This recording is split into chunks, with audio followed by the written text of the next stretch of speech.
తెలంగాణ ఎన్నికలు 2023లో కాంగ్రెస్ పార్టీ అనూహ్య విజయం సాధించింది. తెలంగాణ రాష్ట్రానికి రెండో ముఖ్యమంత్రిగా రేవంత్ రెడ్డి ప్రమాణ స్వీకారం చేశారు. సీఎంగా రేవంత్ రెడ్డి సహా మంత్రులు కూడా ప్రమాణ స్వీకారం చేశారు. ఎన్నికల్లో 64 సీట్లతో కాంగ్రెస్ పార్టీ గెలవడం మాత్రమే కాకుండా మెజారిటీ సాధించి ప్రభుత్వాన్ని కూడా ఏర్పాటు చేసింది. అయితే 10 ఏళ్ల పాటు అధికారంలో ఉన్న బీఆర్ఎస్ని కాదని ప్రజలు కాంగ్రెస్కు పట్టం కట్టడం వెనుక బలమైన కారణాలే ఉన్నాయి. వాటిలో ప్రధానంగా వినిపిస్తోంది కాంగ్రెస్ 6 గ్యారంటీల గురించి. తాము అధికారంలోకి వస్తే ఈ పనులు చేస్తాం, ఈ సంక్షేమ పథకాలను అమలు చేస్తామంటూ కాంగ్రెస్ పార్టీ మేనిఫెస్టోలో చెప్పింది. ఆ గ్యారంటీలే ఇప్పుడు కాంగ్రెస్ పార్టీకి అధికారాన్ని కట్టబెట్టాయనడంలో ఎలాంటి సందేహం లేదు. కాంగ్రెస్ పార్టీ ఇచ్చిన 6 గ్యారంటీల్లో మహిళలకు సంబంధించి మహాలక్ష్మి పథకం ప్రముఖంగా వినిపిస్తోంది. ఈ మహాలక్ష్మి పథకంలో మహిళల కోసం ప్రతి నెల 2500 పింఛను, ఆర్టీసీ బస్సుల్లో ఉచిత ప్రయాణం, కేవలం 500 రూపాయలకే గ్యాస్ సిలిండర్ పథకాలు ఉన్నాయి. వీటిలో అందరూ ఇప్పుడు ఎదురు చూస్తోంది 500 రూపాయలకే గ్యాస్ సిలిండర్ పథకం కోసమే.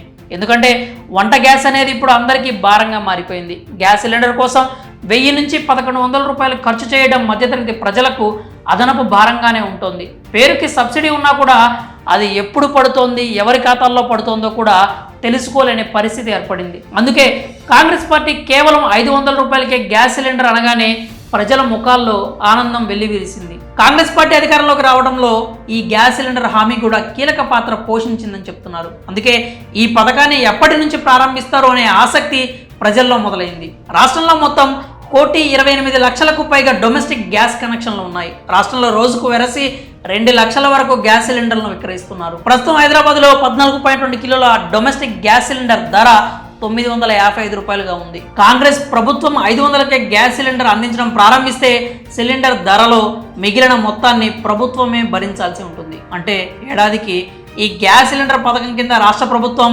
2,923 కోట్ల భారాన్ని సబ్సిడీ కింద భరించాల్సి ఉంటుంది. అంతేకాకుండా గ్యాస్ సిలిండర్ ధర పెరిగినప్పుడల్లా ప్రభుత్వంపై భారం కూడా పెరుగుతూ ఉంటుంది.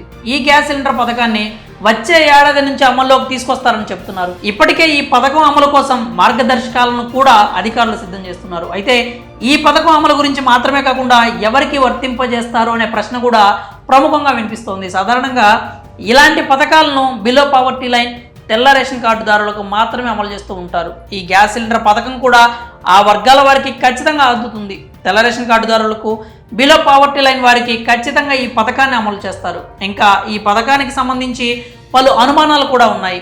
మధ్యతరగతి, అంతకన్నా పై వర్గాల వారికి ఈ గ్యాస్ సిలిండర్ పథకాన్ని వర్తింపజేస్తారా అనే ప్రశ్న ప్రముఖంగా వినిపిస్తోంది. అంతేకాకుండా స్థానికులు, స్థానికేతరులు అనే అంశం కూడా తెర మీదకి వస్తోంది. పక్క రాష్ట్రాల నుంచి వచ్చి స్థిరపడిన వారికి కూడా ఈ గ్యాస్ సిలిండర్ పథకాన్ని అమలు చేస్తారా అంటూ ప్రశ్నిస్తున్నారు. అయితే ఈ విషయాలపై మాత్రం ఎలాంటి సమాచారం లేదు. మార్గదర్శకాలు విడుదలైన తర్వాత మాత్రమే ఈ ప్రశ్నలపై క్లారిటీ వచ్చే ఆస్కారం ఉంటుంది. సాధ్యమైనంత వరకు గ్యాస్ కనెక్షన్ ఉన్న అందరికీ 500 రూపాయలకే గ్యాస్ సిలిండర్ పథకాన్ని అమలు చేస్తారనే అభిప్రాయాలు వినిపిస్తున్నాయి. అయితే అధికారికంగా ప్రకటించే వరకు స్పష్టత రావడం కష్టం. మరి కాంగ్రెస్ పార్టీ అందించబోతున్న ఈ 500 రూపాయలకే గ్యాస్ సిలిండర్ పథకంపై మీ అభిప్రాయాలు ఏంటో కామెంట్స్ రూపంలో తెలియజేయండి.